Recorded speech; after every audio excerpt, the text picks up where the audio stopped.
Let's continue our coverage of Russia-Ukraine conflict. Key updates the last 24 hours. Firstly, Russia is going to deploy foreign fighters to Ukraine.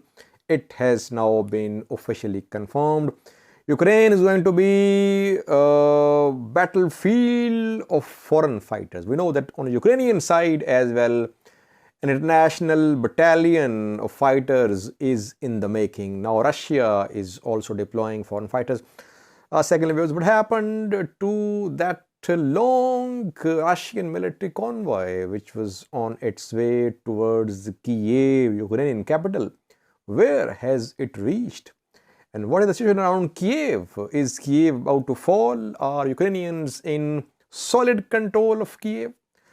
Thirdly, viewers, Russia has decided to designate some US based tech platforms as extremist platforms, as extremist organizations. Why is that? And lastly, airstrikes have been conducted by Russian Air Force on Western Ukraine, where there is no fighting in Western Ukraine. And lastly, a comparison of numbers being shared by Russia and Ukraine. Both are making very tall claims about inflicting heavy loss on the other side, like how many jets have been shot down, how many tanks have been destroyed. Just a look, a cursory look at the numbers. Firstly, viewers, Russia is going to deploy foreign fighters to Ukraine, mainly from the Middle Eastern countries.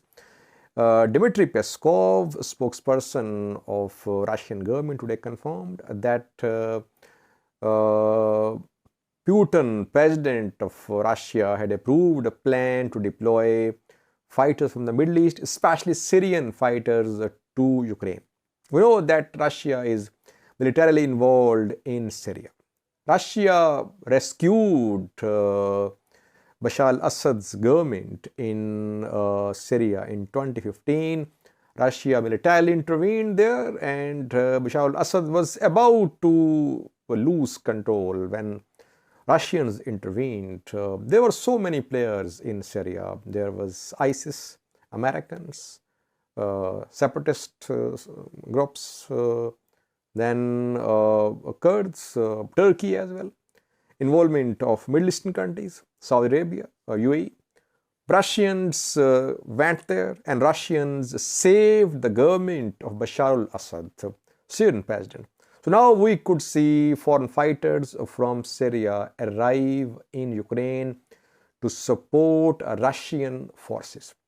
We have a video clip for you showing Syrian fighters with Z sign, which we have seen marked on Russian vehicles which are part of this war in Ukraine. So Syrian fighters are being registered. They could be on their way, some of them, and some of them might be in Ukraine as well.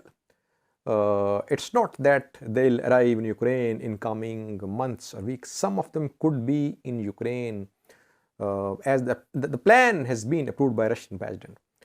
Secondly, we could see fighters from other places too, especially from Africa. Why? Because I covered Libya war, and in Libya war, Russians deployed fighters from Chad, I remember. Then Libyan fighters were deployed to other places. So we could see fighters from Africa deployed by Russia in Ukraine in coming days. So far, Russia is confirming deployment of fighters from Middle Eastern countries, mainly from Syria, Russia's main ally. Ukraine is saying the same, it's doing the same. It's trying to form an international battalion of fighters. And from across the world, fighters are being registered. Some of them might be on their way to Ukraine. In US only, more than 1,000 registered to fight in Ukraine. Ukrainian officials have confirmed that thousands have registered and they are ready to fight in Ukraine. Ukraine could be a battleground for foreign fighters in coming days if this war goes on. Watch this video clip, new video clip. It shows Syrian fighters with Z sign. The fighters are reportedly in Syria now, but they are all prepared to go to Ukraine.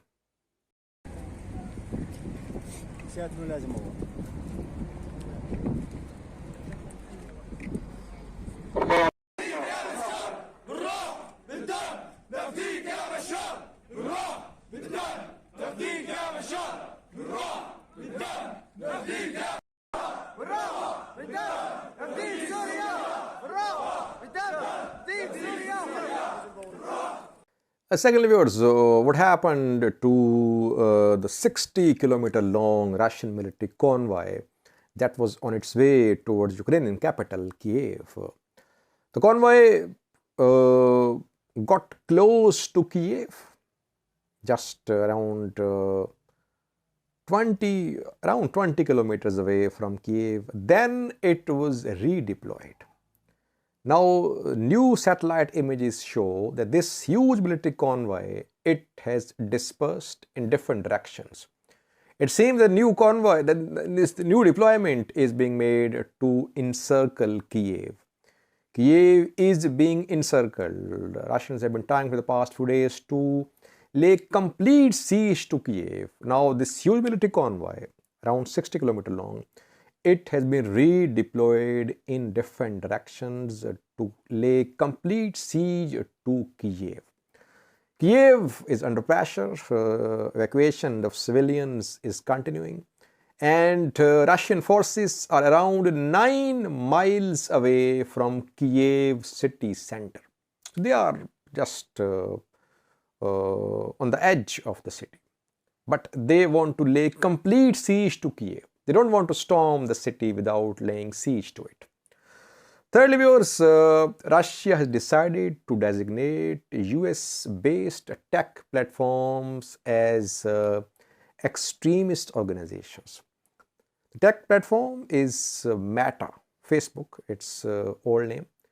Meta and Instagram, they are being declared as extremist organizations. Why? Because Meta has relaxed its hate speech policies. Meta is allowing users to share content against Russian soldiers. Russia says this content is provocative. People are sharing materials like inciting violence, like encouraging forces to kill Russian soldiers. The content is generally provocative. It's generally banned. Meta does not allow such content. But Meta has softened, it has relaxed its censorship policy, and such content is being allowed. That is why Russia is retaliating. Russia is going to declare Meta and Instagram as extremist organizations. It's not banning them. Users will be able to use these apps, these platforms in Russia. They will be notified that with every message that these platforms are extremist organizations. Lastly, viewers, some airstrikes have been conducted in the past few hours on western Ukraine. Lutsk and Ivano-Frankivsk are two places in western Ukraine where airfields have been targeted. Now, there is no fighting close to these places, Ivano-Frankivsk and Lutsk. No fighting whatsoever. But Russians are trying to destroy entire military infrastructure of Ukraine. That is why airfields in these two places were hit in Russian airstrikes. Lastly, viewers, comparison of Russian and Ukrainian numbers in terms of inflicting losses. It shows that Russia is claiming to have inflicted double the losses which are being claimed by Ukraine. For example, Russia says it has downed 98 jets of Ukraine so far. Ukraine says 57 Russian jets have been shot down. In terms of tanks, Ukraine says 353 tanks of Russian army have been destroyed. Russia says 1041 Russian tanks and combat vehicles have been destroyed.